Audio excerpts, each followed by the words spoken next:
Continuando com o nosso estudo do livro A Gênese, os milagres e as predições segundo o Espiritismo. A doutrina espírita é o resultado do ensino coletivo e concordante dos espíritos. A ciência é chamada a constituir a Gênese segundo as leis da natureza. Deus prova sua grandeza e seu poder pela imutabilidade de suas leis e não pela sua suspensão. Para Deus, o passado e o futuro são o presente. Capítulo 2. Deus. Existência de Deus, da natureza divina, a providência e a visão de Deus. Já temos aqui uma nota 44. Este capítulo teve um significado especial para os leitores contemporâneos de Allan Kardec. Em alguns outros capítulos, ele se valeu de ciências como a geologia, fisiologia, química, para tratar da gênese do mundo e da vida. Neste, também se vale de uma ciência filosófica de seu tempo, a Teodiceia. A metafísica especial era dividida em 3 partes: psicologia racional, relações entre a alma e o corpo, cosmologia racional, natureza da matéria e da vida, e o estudo racional de Deus, Teodiceia. Deus, pois, que do nada cria cada coisa, porque é próprio do ser, e por consequência a causa primária única e eficiente de todas as coisas. Janet Paul, Tratado Elementar de Filosofia. Kardec segue a disposição de temas pertencentes à filosofia do espiritualismo racional, apresentando a existência de Deus, sua natureza e atributos como os manuais de tal ciência, mas, na parte final, providência e visão de Deus, amplia o entendimento com conceitos da doutrina espírita a partir dos ensinamentos dos espíritos superiores. Dessa forma, se justifica a afirmativa de Allan Kardec na Revista Espírita de novembro de 1868. A mais enérgica reação se opera a favor das ideias espiritualistas e que, como dissemos, toda defesa do espiritualismo racional abre o caminho para o espiritismo, do qual é o desenvolvimento, combatendo seus mais tenazes adversários, o materialismo e o fanatismo. Nota do editor. Existência de Deus. Deus, sendo a causa primeira de todas as coisas, o ponto de partida de tudo, base sobre o qual repousa o edifício da criação, é o ponto fundamental a considerar antes de tudo. É princípio elementar que se julgue uma causa pelos seus efeitos, mesmo que não se veja a causa.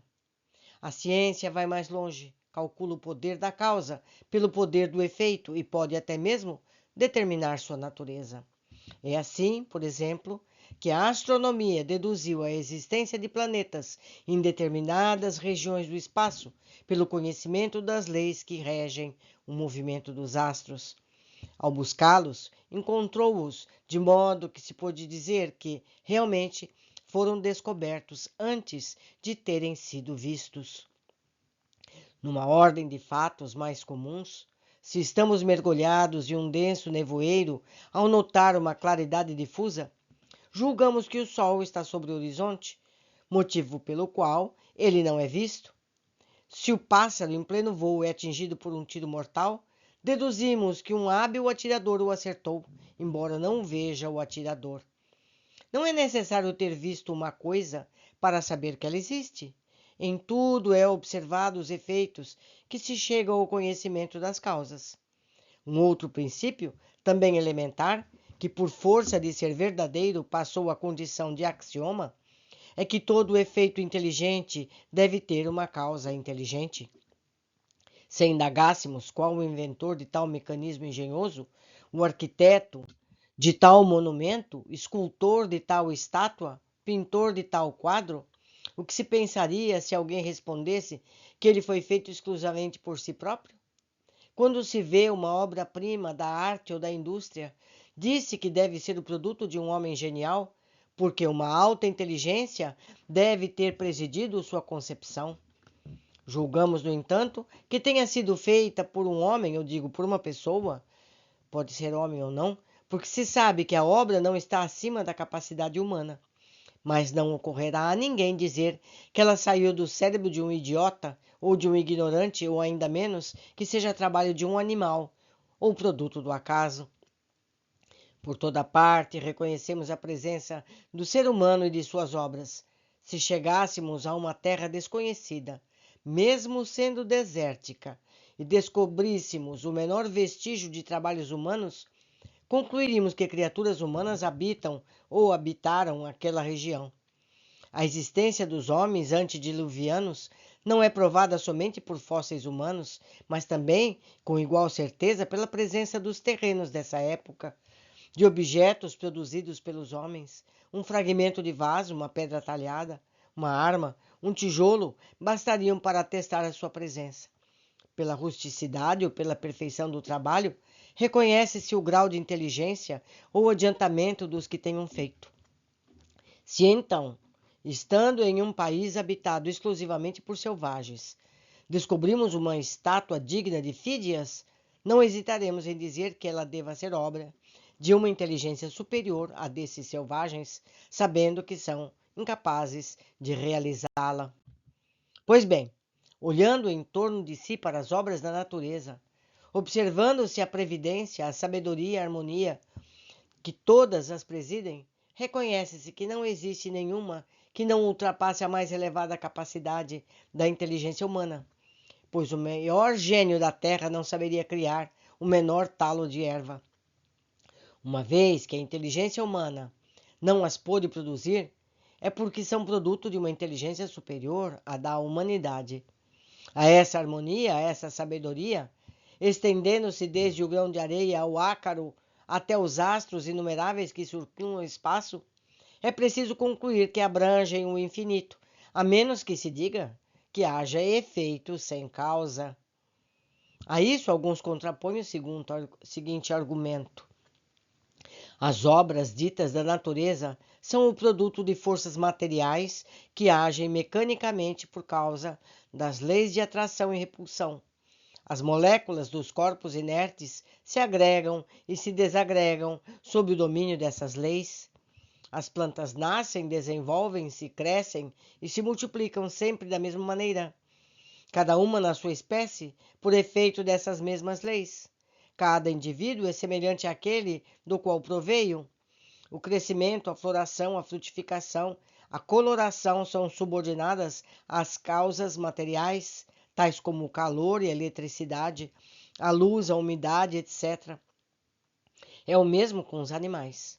Os astros se formam pela atração molecular, se movem perpetuamente em suas órbitas pelo efeito gravitacional.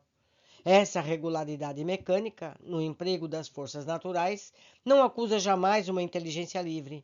O homem movimenta o braço quando quer e como quer, mas caso só o movimentasse no mesmo sentido, desde o nascimento até a morte, seria um autômato?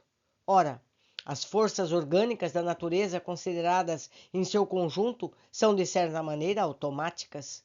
Tudo isso é verdadeiro. Mas essas forças são efeitos que devem ter uma causa, e ninguém pretendeu que constituíssem a divindade. Elas são materiais e mecânicas, não são, de forma alguma, inteligentes por si próprias. E isso também é verdade, mas são postas em ação e distribuídas apropriadamente para as necessidades de cada coisa, por uma inteligência que não é a dos homens, não é a dos seres humanos. A aplicação útil dessas forças é um efeito inteligente, que denota uma causa inteligente. Um pêndulo se move com a regularidade automática, e nela está o mérito. A força que o move é toda material, não é, de modo algum, inteligente. Mas o que seria do pêndulo se uma inteligência não tivesse combinado, calculado, distribuído o emprego dessa força para fazê-lo movimentar-se com precisão? Pelo fato dessa inteligência não estar no mecanismo do pêndulo e não a vermos, seria racional concluir que ela não exista? Não, pois podemos considerá-la por seus efeitos. A exigência do relógio atesta a existência do relojoeiro. A engenhosidade do mecanismo atesta a inteligência e a sabedoria do relojoeiro. Quando se vê um desses relógios complicados que marcam a hora das principais cidades do mundo, o movimento dos astros que se movem no espaço, relógios que parecem falar conosco para dar, no momento certo, a informação que precisamos? Acaso ocorreria a alguém dizer: eis aí um relógio muito inteligente? O mesmo ocorre com o mecanismo do universo. Deus não se mostra, mas afirma-se por suas obras. A existência de Deus é, pois, um fato adquirido, não somente pela revelação, mas também pelas evidências materiais. Os povos mais selvagens não tiveram revelação, entretanto creem instintivamente na existência de um poder sobre-humano. É que eles, por si próprios, não fogem às consequências lógicas, veem as coisas que estão acima do poder humano e concluem que elas provêm de um ser superior à humanidade. Da natureza divina. Não é dado ao homem, ou seja, não é dado ao ser humano, sondar a natureza íntima de Deus. Temerário seria aquele que pretendesse levantar o véu que oculta aos nossos olhos. Falta-nos ainda o sentido que só se adquire pela completa purificação do espírito. Porém, não podendo penetrar em sua essência, mas tendo como premissa sua existência, podemos, pelo raciocínio, chegar ao conhecimento de seus atributos necessários, porque vendo que ele não pode absolutamente ser, deduzimos o que deva ser. Sem o conhecimento dos atributos de Deus, seria impossível compreender a obra. Vamos aqui ver a nota 45. Na ciência filosófica dedicada ao estudo de Deus, Teodiceia, os atributos de Deus eram os metafísicos, que excluíam as limitações que encontramos na criação. Composição, simplicidade. Pluralidade, unidade. Mudança, imutabilidade. Sucessão, eternidade. Localização, imensidade. Limitação, perfeição. E também os atributos morais que transferem a Deus a condição absoluta das criaturas, portanto, inteligência, justiça e bondade supremas ou infinitas. A explicação de Paul Janet demonstra quanto os espiritualistas racionais estavam preparados para compreender o espiritismo. Se só existisse um universo físico, os atributos metafísicos seriam suficientes. Mas existe um universo dos espíritos, um universo moral, com origem na causa primeira. Deus é a causa tanto dos espíritos quanto da matéria. Há perfeita continuidade entre a filosofia espiritualista racional e a doutrina dos espíritos. Nota do editor. Repetindo a última frase e continuando. Se o conhecimento dos atributos de Deus, sem o conhecimento dos atributos de Deus, seria impossível compreender a obra da criação. Esse é o ponto de partida de todas as crenças religiosas, e é por não terem se referido a eles capaz de orientá-los que a maior parte das religiões tem errado em seus dogmas. As que não atribuíram a Deus toda a onipotência imaginaram vários deuses. As que não lhe atribuem a soberana bondade fazem dele um Deus ciumento, colérico, parcial e vingativo. Deus é a suprema e soberana inteligência. A inteligência do homem, ou seja, a inteligência do ser humano, é limitada, já que não pode fazer nem compreender tudo o que existe. A de Deus, abrangendo o infinito, deve ser infinita. Se a supuséssemos limitada em um ponto qualquer, poderíamos conceber um ser ainda mais inteligente, capaz de compreender e fazer o que o outro não faria, e assim sucessivamente até o infinito. Item 10. Deus é eterno. Não teve começo nem terá fim. Se tivesse tido um começo, teria saído do nada. Ora, como o nada é nada, não pode produzir algo. Ou então ele teria sido criado por outro ser anterior. E então, esse ser é que seria Deus.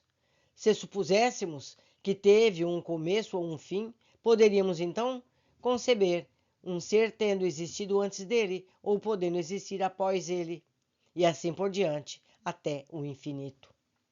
Deus é imutável. Se fosse sujeito a mudanças, as leis que regem o universo não teriam nenhuma estabilidade. Deus é imaterial. Sua natureza difere de tudo o que chamamos matéria. De outro modo, não seria imutável.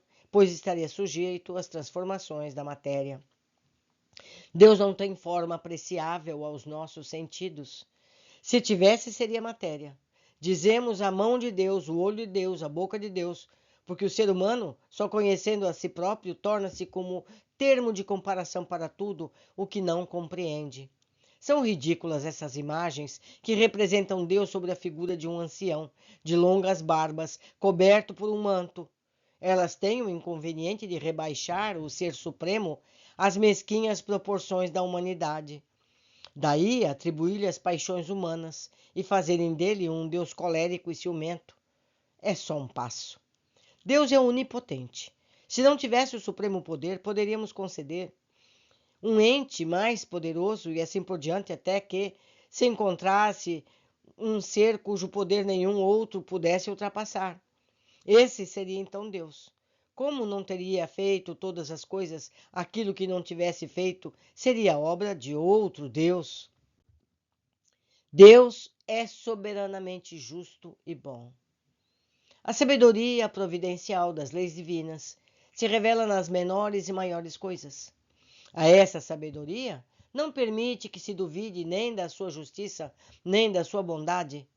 Essas duas qualidades implicam em todas as outras e as supusemos limitadas, nem que seja em um só ponto. Poderemos conceber um ser que as possuiria no mais alto grau e que lhe seria superior. O fato de uma qualidade ser infinita exclui a possibilidade da existência de uma qualidade contrária, que a reduzisse ou a anulasse.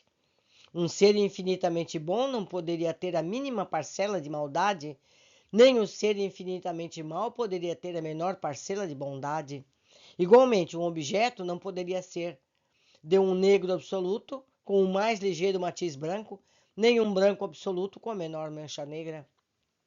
Assim, Deus não poderia ser ao mesmo tempo bom e mau, porque então, não possuindo nenhuma nem outra dessas qualidades, no supremo grau, não seria Deus.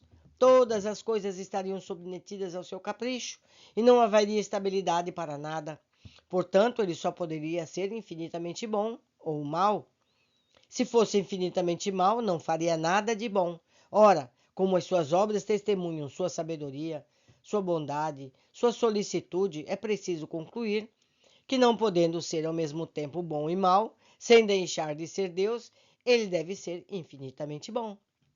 A soberana bondade implica em soberana justiça, porque se agisse injustamente ou com parcialidade em uma só circunstância ou com relação a uma só de suas criaturas, ele não seria soberanamente justo e, por consequência, não seria soberanamente bom. Deus é infinitamente perfeito. É impossível conceber Deus sem o infinito dessas perfeições, sem o que não seria Deus, pois poderíamos conceber um ser possuindo o que lhe faltasse. Para que nenhum ser possa ultrapassá-lo, é preciso que ele seja infinito em tudo. Os atributos de Deus, sendo infinitos, não são passíveis nem de ampliação, nem de diminuição, ou deixariam de ser infinitos, e Deus não seria perfeito. Se dele se tirasse a mínima parcela de um só de seus atributos, não seria Deus, já que poderia existir um ser mais perfeito.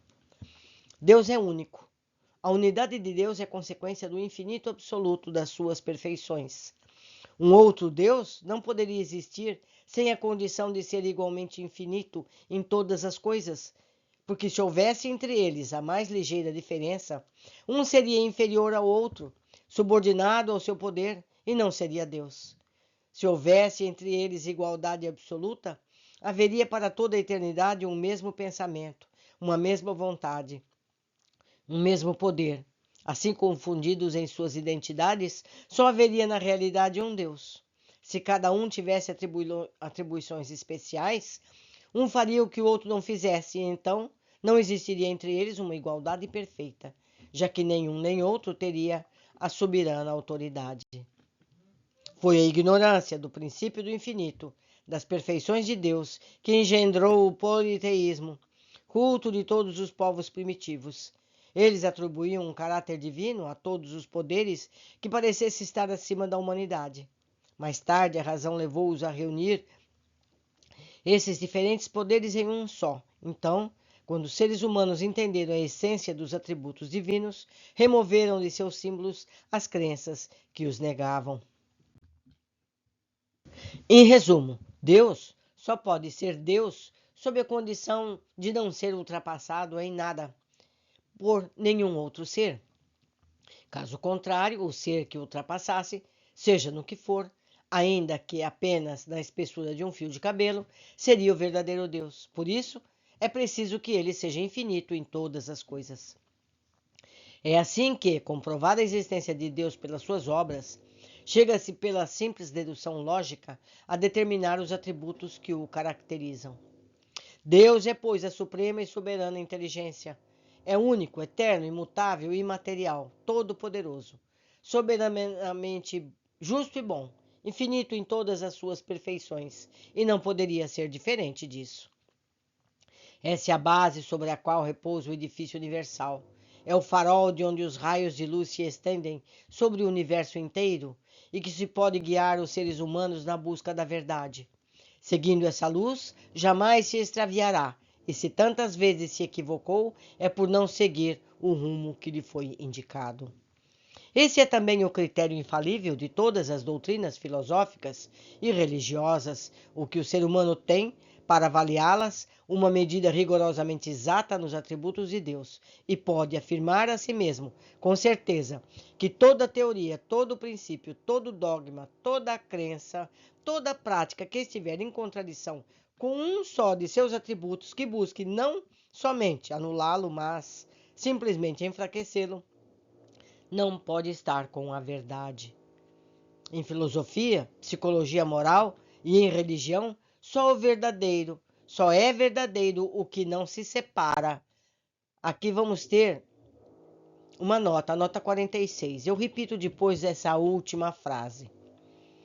Aqui se faz referência às ciências filosóficas, próprias da filosofia oficial do espiritualismo racional, psicologia experimental, moral, teórica e prática, fundamentadas nos conceitos de dever, leis morais presentes na consciência e ato moral determinado pela liberdade de escolhas. Realmente, todo o conjunto dessas ciências tinham como referência os atributos definidos na Teodiceia, segundo Kardec.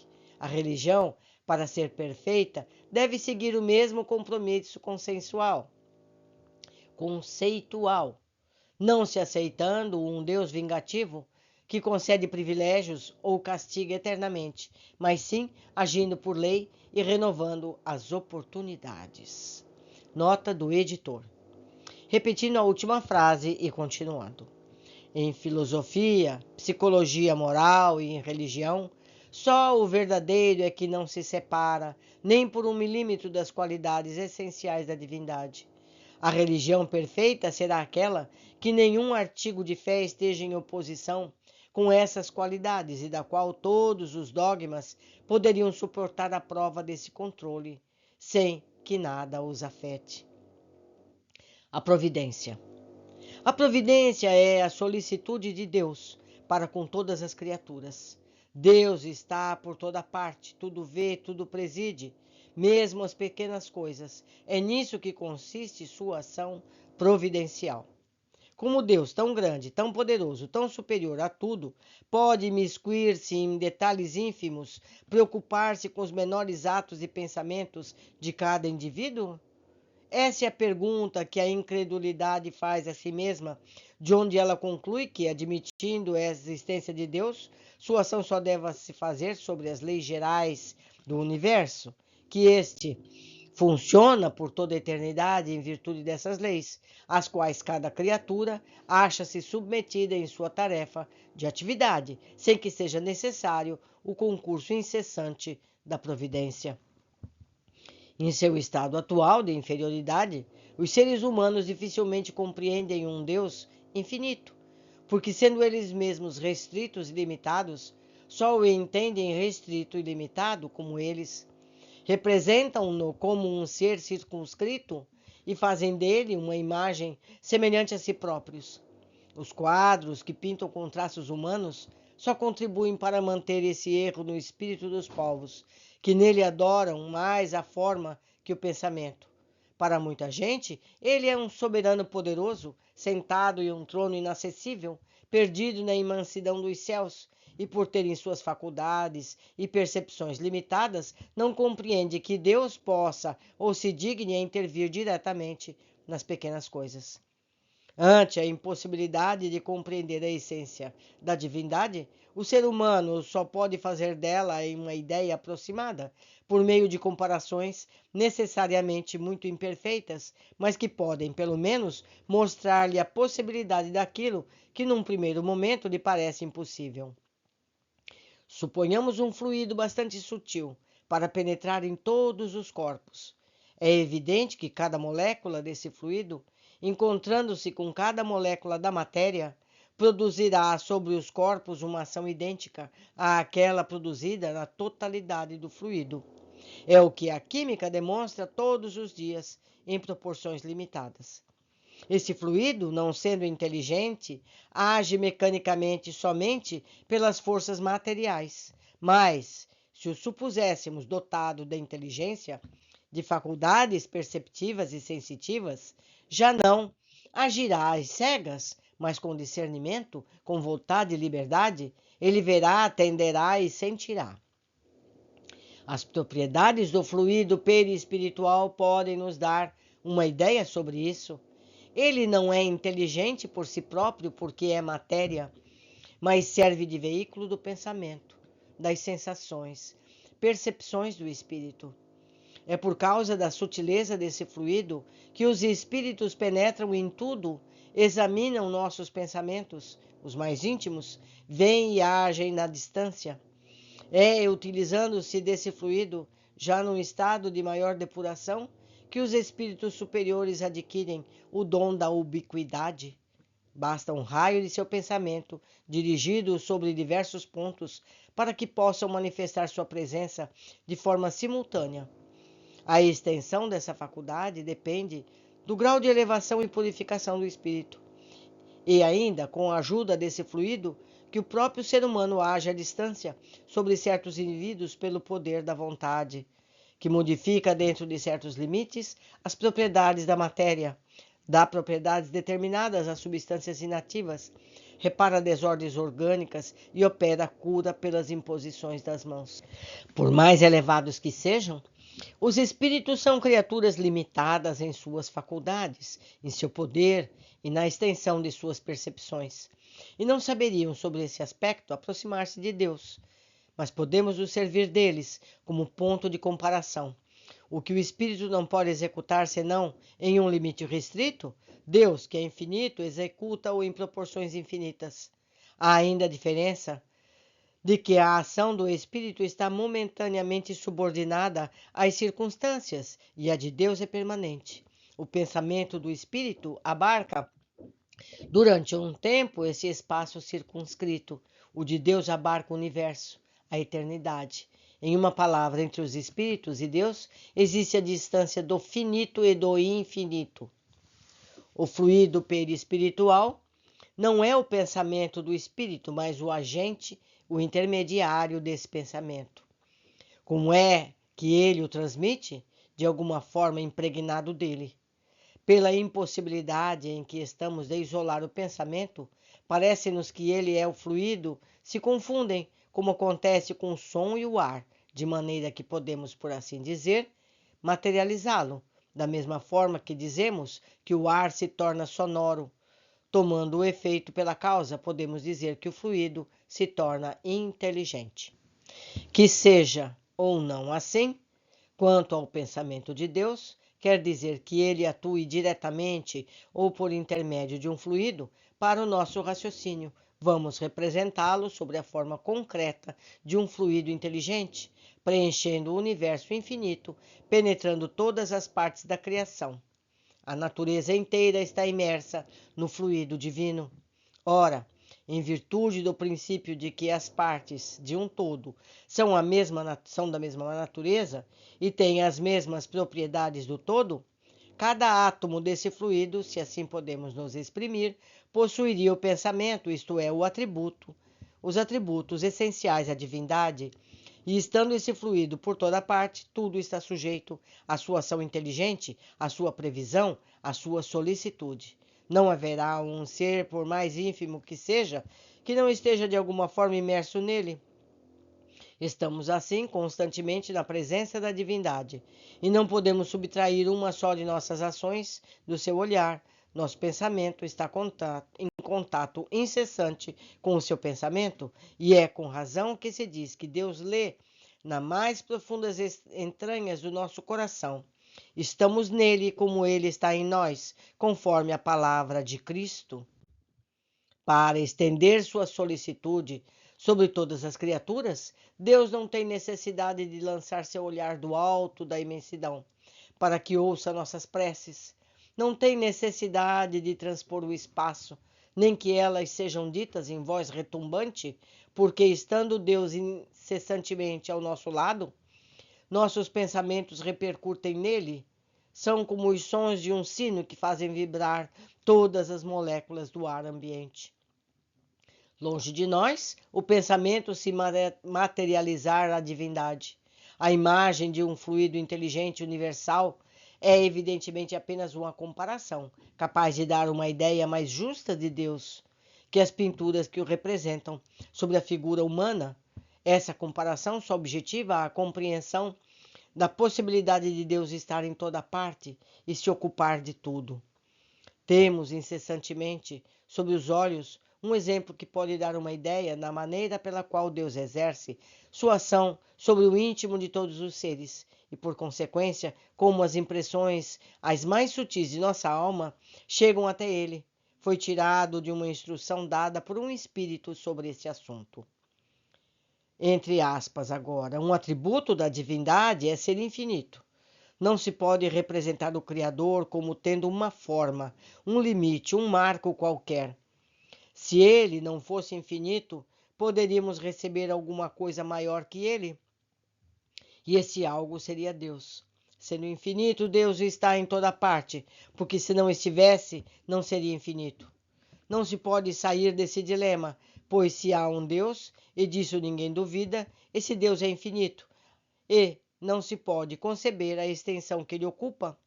Ele se encontra, por consequência, em contato com toda a sua criação. Ele a envolve, ele está nele, e é, pois, compreensível que ele esteja em relação direta com cada criatura. E para vos fazer compreender também materialmente, por qualquer maneira essa comunicação acontece, universal e constantemente, examinaremos o que se passa no ser humano entre seu espírito e seu corpo. O ser humano, o homem, é um pequeno mundo do qual o diretor é o espírito e o princípio dirigido é o corpo. Nesse universo, o corpo representará uma criação, na qual o espírito será Deus. Compreenda que só pode haver aqui um ponto de analogia e não de identidade. Os membros desse corpo, os diferentes órgãos que o compõem, seus músculos, seus nervos, as articulações, são igualmente individualidades materiais, se assim podemos falar, localizadas em algum lugar especial do corpo. O número dessas partes constitutivas, tão variadas, de naturezas tão diferentes, é considerável. Mas nem por isso alguém duvida que possa ter movimentos, que uma impressão qualquer possa ocorrer em um lugar particular, sem que o espírito disso tenha consciência. Haverá sensações diversas em vários lugares simultâneos. O espírito as experimenta todas, discerne, analisa, determinando em cada uma de sua causa seu lugar de ação. Um fenômeno análogo tem lugar entre a criação de Deus. Ele está em todo lugar da natureza, como o espírito está no corpo. Todos os elementos da criação estão em relação constante com ele, como todas as células do corpo humano estão em contato imediato com o ser espiritual. Não há, pois, razão para que fenômenos da imensa ordem não se produzam da mesma maneira em um e em outro caso. Meus amigos, fazendo eu aqui uma intervenção, é como se nós estivéssemos no corpo de Deus, fazendo uma representação. Por isso que Deus sabe tudo, porque nós fazemos parte dele. Nós somos deuses, já nos disse Jesus. Nós fazemos parte do todo. Continuando a leitura. Um membro se agita, o espírito sente, uma criatura pensa, Deus sabe. Todos os membros estão em movimento. Os diferentes órgãos são postos em vibração. O espírito percebe cada manifestação, distingue-as e as localiza. As diferentes criações, as diferentes criaturas se movem, pensam, agem diversamente. Deus sabe de tudo o que se passa e se destina a cada um o que lhe seja particular. Pode-se deduzir igualmente a solidariedade da matéria e da inteligência, a solidariedade de todos os seres de um mundo entre eles e de todos os mundos, enfim, as das criações e do Criador. Quinemente, Sociedade de Paris, 1867. Então, aqui ele faz uma analogia do nosso corpo físico, que é matéria, e o nosso espírito dentro desse corpo físico.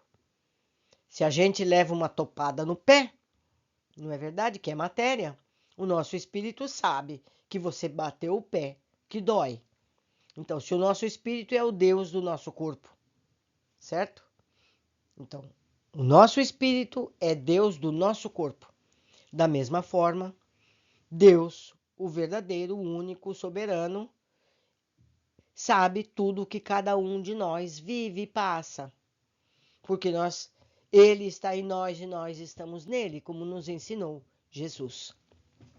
Item 28. Compreendemos o efeito, isso já é o bastante. Do efeito, remontamos a causa e julgamos sua grandeza pela grandeza do efeito. Mas sua essência íntima nos escapa, como o da causa e da multidão de fenômenos. Conhecemos o efeito da eletricidade, do calor, da luz, da gravitação. Nós o calculamos, entretanto, ignoramos a natureza íntima do princípio que o produz. Será, pois, mais racional negar o princípio divino, porque não o compreendemos? Nada impede que se admita para o princípio da soberana inteligência um centro de ação, um foco irradiando sem cessar, inundando o universo em seus eflúvios, como o sol faz com sua luz. Mas onde se encontra esse foco? É o que ninguém pode dizer. É provável que não esteja fixado sobre um ponto determinado, como não está a sua ação, e que ele percorra incessantemente as regiões do espaço ilimitado. Se simples espíritos têm o dom da ubiquidade, essa faculdade em Deus deve ser sem limites.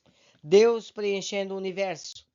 Poderíamos admitir, a título de hipótese, que esse foco não teria necessidade de se transportar e de que forma sobre todos os pontos onde a soberana vontade julga que deva se produzir, o que nos permite dizer que ele está em toda parte e em nenhuma parte. Ante esses problemas insondáveis, nossa razão deve se curvar. Deus existe, nós não saberíamos duvidar.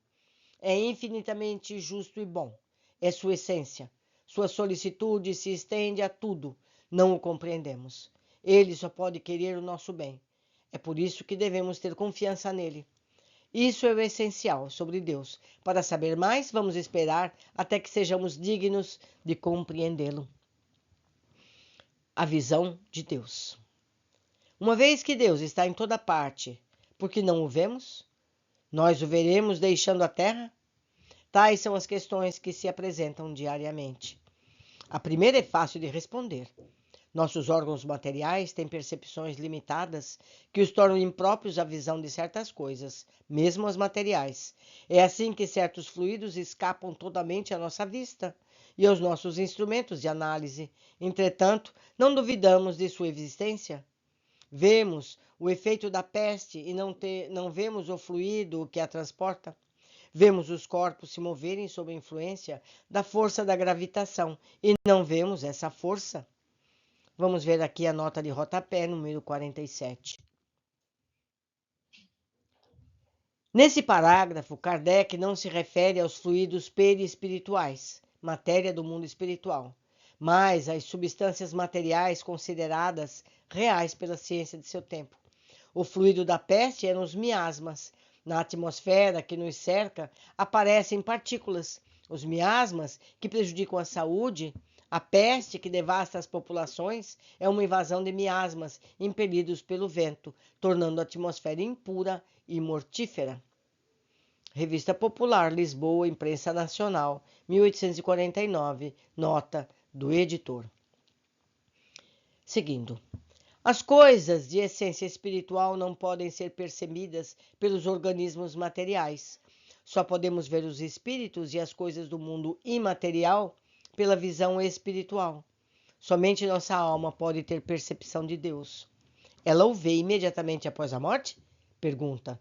Somente as comunicações de além-túmulo podem nos responder.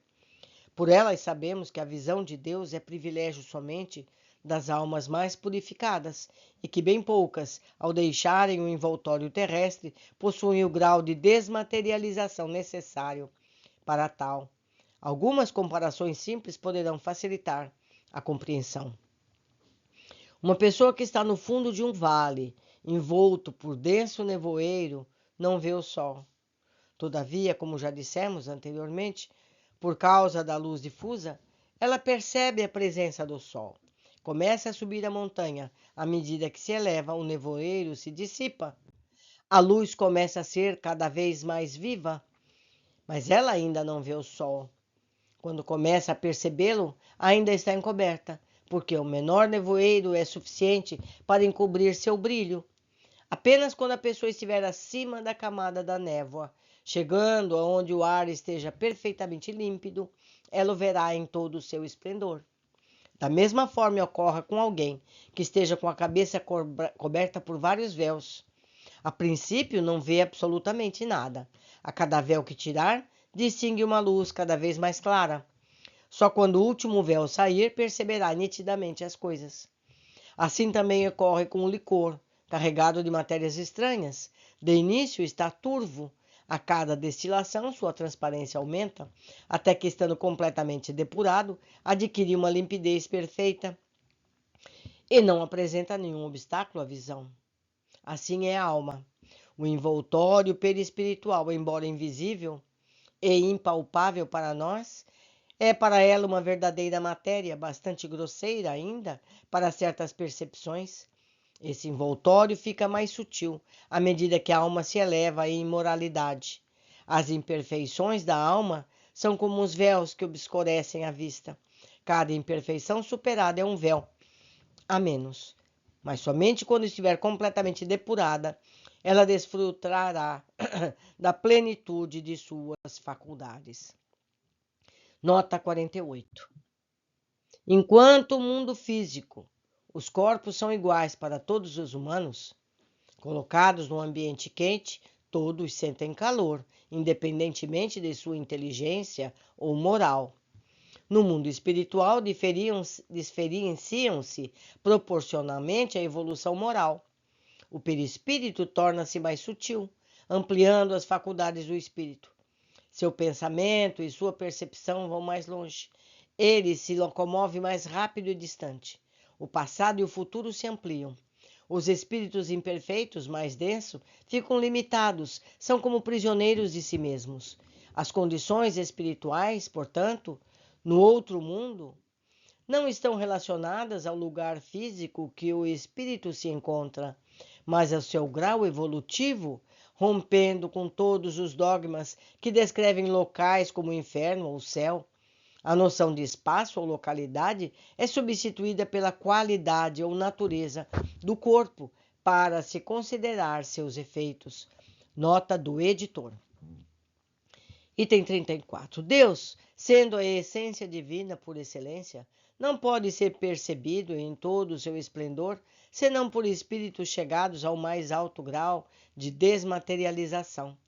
Se os espíritos imperfeitos não veem, não é que estejam mais distantes dele que os outros, porque todos os seres da natureza estão mergulhados no fluido divino, como nós estamos na luz. Somente as imperfeições individuais são véus que lhes tiram a visão. Quando o nevoeiro, entre aspas, estiver dissipado, eles o verão resplandecer. Para isso, não terão necessidade de subir, nem de ir procurá-lo nas profundezas do infinito. A visão espiritual, estando desimpedida das vendas morais que o obscureciam, eles a verão em qualquer lugar onde estiverem, mesmo na terra, já que Deus está em toda parte. O espírito só se depura com o tempo e as diferentes encarnações. É como alambiques, em cujo fundo ficam algumas impurezas. Ao deixar o envoltório corporal, não supera instantaneamente suas imperfeições. Por isso, depois da morte, não vê Deus como não via em vida, mas à medida que se purifica, tem uma intuição mais extinta. Se não o vê, compreende-o melhor. A luz é menos difusa. Assim, quando alguns espíritos dizem que Deus lhes proíbe de responder tal questão, não é que Deus lhes apareça ou lhes dirija a palavra para eles prescrever ou interditar isso ou aquilo, mas eles sentem, eles percebem os eflúvios de seu pensamento, como acontece conosco em relação aos espíritos que nos envolvem com seus fluidos, embora não os vejamos. Nenhum ser humano pode, pois, ver Deus com os olhos da carne. Se esse favor fosse concedido a alguns, não seria senão no estado de êxtase, situação em que a alma, estando desprendida dos laços da matéria, torna isso possível durante a encarnação. Tal privilégio só aconteceria com almas de escol, encarnadas em missão, e não em expiação. Mas como os espíritos de ordem mais elevada resplandecem, é possível que os menos elevados, encarnados ou desencarnados, pasmados com o esplendor que os envolve, creiam ter visto o próprio Deus. É como se víssemos um ministro e o considerássemos o soberano. Sobre qual aparência Deus se apresenta aos que se tornam dignos desse favor? Será sobre uma forma qualquer? Sob a forma humana? Ou como um foco resplandecente de luz? É uma linguagem humana e impotente para descrever, porque não existe entre nós nenhum ponto de comparação que possa nos dar uma ideia. Somos como os cegos aos quais se procura em vão fazer que compreenda o brilho solar. Nosso vocabulário está limitado às nossas necessidades e ao âmbito de nossas ideias. Os dos selvagens não saberiam descrever as maravilhas da civilização ou dos povos mais civilizados, e muito pobre para descrever os esplendores dos céus. Nossa inteligência é muito limitada para compreendê-los e nossa visão muito fraca seria ofuscada por eles. Meus amigos, a gente precisa ter a humildade necessária para entender que ainda somos simples poeira em comparação com o universo. Que se dirá de Deus? Por hoje terminamos. Aguardo vocês na próxima leitura. Abraços.